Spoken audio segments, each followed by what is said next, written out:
Question number 2 का पहला भाग है जिसमें लिखा है ए और बी के किन मानों के लिए निम्न रैखिक समीकरणों के युग्म के अपरिमित रूप से अनेक हल होंगे। यानी इस समीकरण में ए और बी का क्या ऐसा मान रखा जाएगा कि जब इनको हल करेंगे तो इनके अनेक हल प्राप्त होंगे।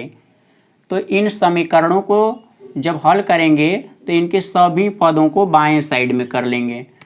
तो यहाँ हम लोग हल करेंगे, लिखेंगे दिया है 2x प्लस 3y बराबर 7। इसको बाएं साइड में लाइए तो 2x प्लस 3y माइनस 7 बराबर 0। अब इसकी तुलना कर दीजिएगा, a1x b1y प्लस c1 बराबर 0 से तुलना करने पर जब तुलना आप करेंगे तो a1 बराबर 2 प्राप्त होगा, b1 बराबर 3 और c1 बराबर -7। इसका दूसरा भाग यहाँ पर है, लिखेंगे तथा a minus b into x plus bracket में लिखा गया है a plus b into y बराबर 3a प्लस बी माइनस 2। अब उसको भी बाएं साइड में लाइए, a minus b into x plus a plus b into y minus bracket में 3a प्लस बी माइनस 2 बराबर 0। अब इसकी तुलना कर दीजिएगा, a1 यहाँ a2x plus b2y plus c2 बराबर 0 से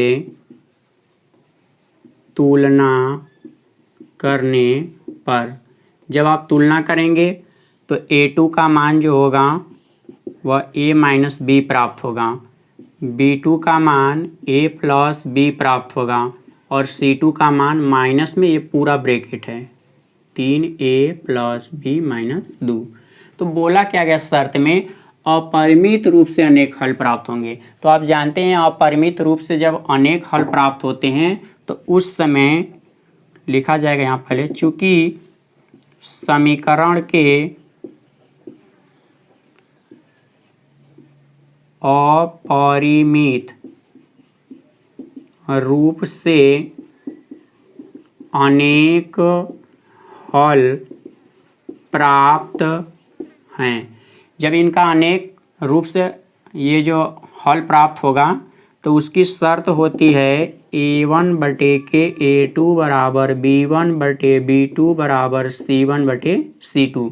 तो यहाँ a1 बटे a2 का मान रखिए, तो a1 का मान जो रखेंगे वो 2 है, a2 का मान यहाँ a माइनस बी है तो हम a माइनस बी रख देंगे बराबर b1 का मान है 3 और b2 का मान a प्लस बी, c1 तो c1 का मान है -7 और c2 का मान है माइनस ब्रैकेट में 3a प्लस बी माइनस 2। तीनों आपस में क्या है, बराबर हैं। जब ये तीनों बराबर हैं तो हम पहले वाले दोनों भाग को एक साथ लेकर हल करें या तो ये दोनों जो प्रारंभ वाले भाग हैं इनको आखिरी वाले भाग के साथ लेकर हल करेंगे।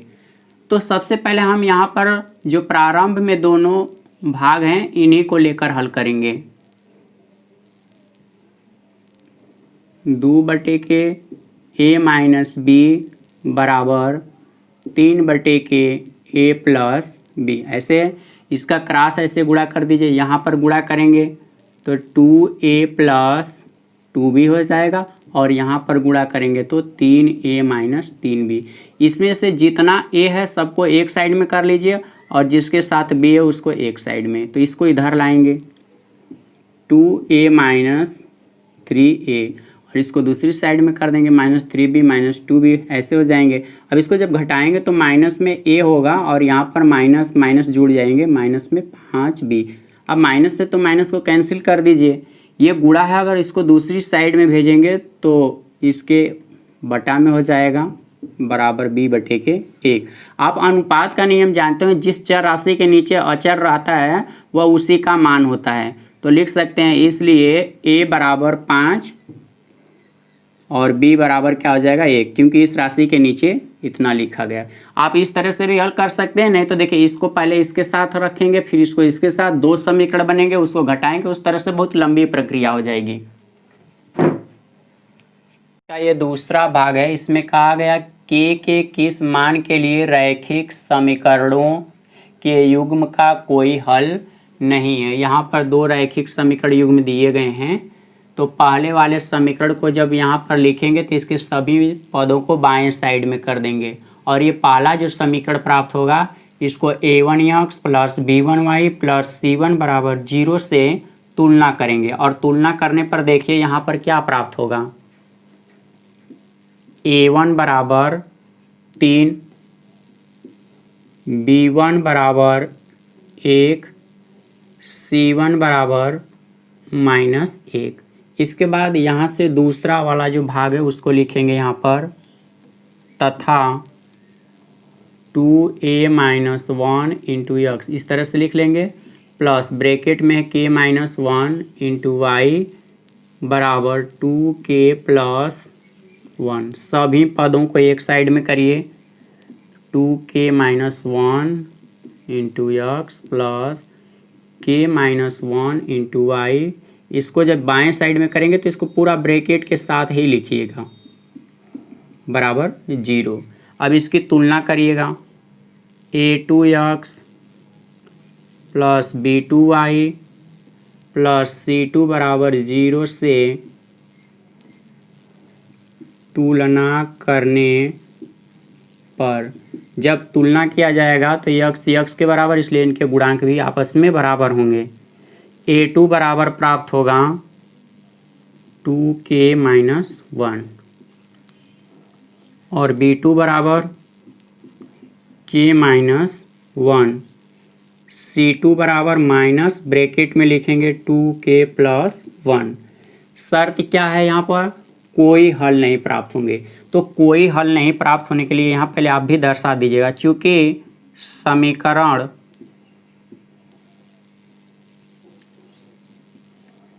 के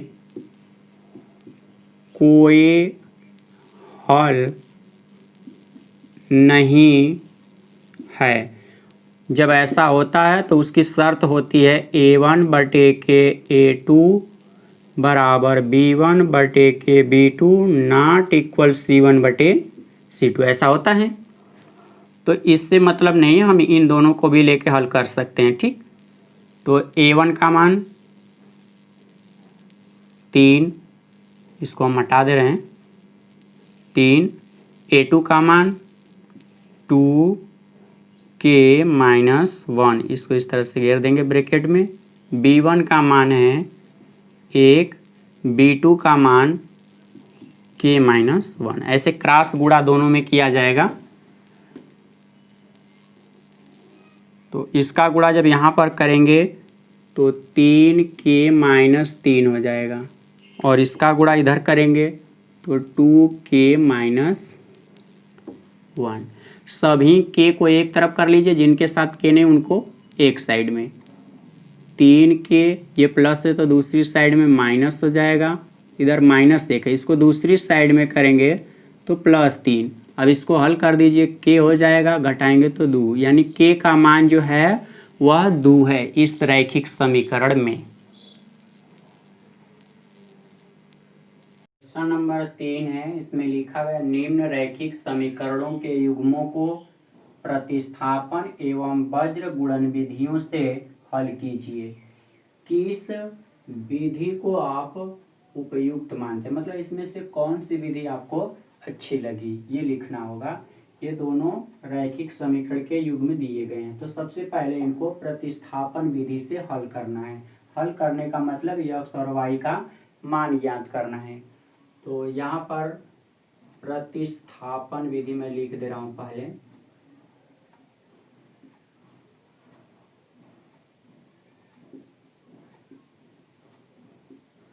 तो प्रतिस्थापन विधि में पहला समीकरण है 8x प्लस 5y बराबर 9, ये समीकरण नंबर, इसको 1 बना दीजिए।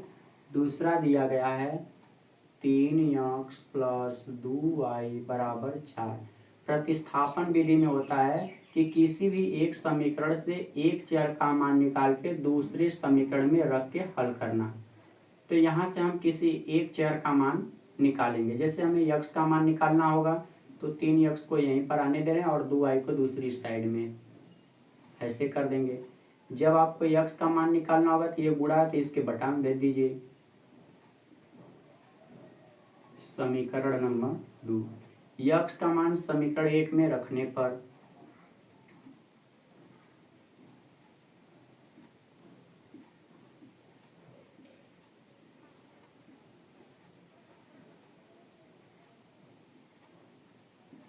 जब आप समीकरण 1 में रखेंगे तो सबसे पहले तो 8 लिखेंगे और यक्स के स्थान पे ये पूरा जो दिया गया है 4 माइनस 2y और सभी के बटे में 3 प्लस 5y बराबर 9। लघुत्तम आप रखेंगे 3 तो 3 का गुणा 5 में होगा तो यहाँ तो 15y हो जाएगा और इस 8 का गुणा ऊपर अंश में होगा तो 8 चौका 32 माइनस 8 दूनी के 16y बराबर 9। जो संख्या बटा में इसको दूसरी साइड में भेजेंगे तो ये गुणा हो जाएगी, यानी 3 का गुणा 9 में करेंगे तो 27। 16y देखिए माइनस में है, 15y प्लस में, इसको जब घटाएंगे तो माइनस में y बचेगा और प्लस में इधर 32 है। ये जो 27 प्लस में उसको दूसरी साइड में लाएंगे तो माइनस में हो जाएगा, यानी 32 माइनस 27 और यहाँ जो माइनस में y है इसको दूसरी साइड में भेजेंगे तो प्लस y। अब घटा दीजिए, देखिए 12 होगा, 12 में से 7 घटाएंगे तो 5। y का मान यहाँ तो 5 प्राप्त हो गया। इसी y का मान समीकरण 2 में रख दिया जाए तो x का मान प्राप्त हो जाएगा। y का मान समीकरण 2 में रखने पर, तो जब समीकरण 2 में रखेंगे x बराबर अब हो जाएगा 4 माइनस 2 गुणे y का मान है 5 और इसके बाद बटे में है 3। तो देखिए यहाँ पर जब हल करेंगे तो 5 दूनी के 10, 10 में से जब इस 4 को घटाएंगे तो माइनस में का 6 बच रहा है और बटे के नीचे 3, इससे कैंसिल कर देंगे तो x बराबर -2।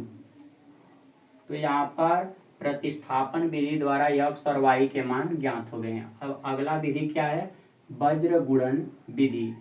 तो लिखा जाएगा वज्र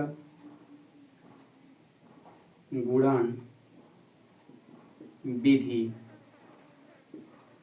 वज्र गुणन विधि में दोनों समीकरणों को एक साथ लिखा जाता है। जैसे यहाँ पर है 8x प्लस 5y और ये देखिए सभी मान इस समीकरण में बाएं साइड में होने चाहिए, तो 9 को दूसरी साइड में लाएंगे तो -9 हो जाएगा बराबर 0। उसी तरह से ये जो दूसरा वाला समीकरण दिया गया है 3x प्लस 2y, इसमें जो प्लस जा रहा है साइड में उसको बाएं साइड में कर लीजिए बराबर 0।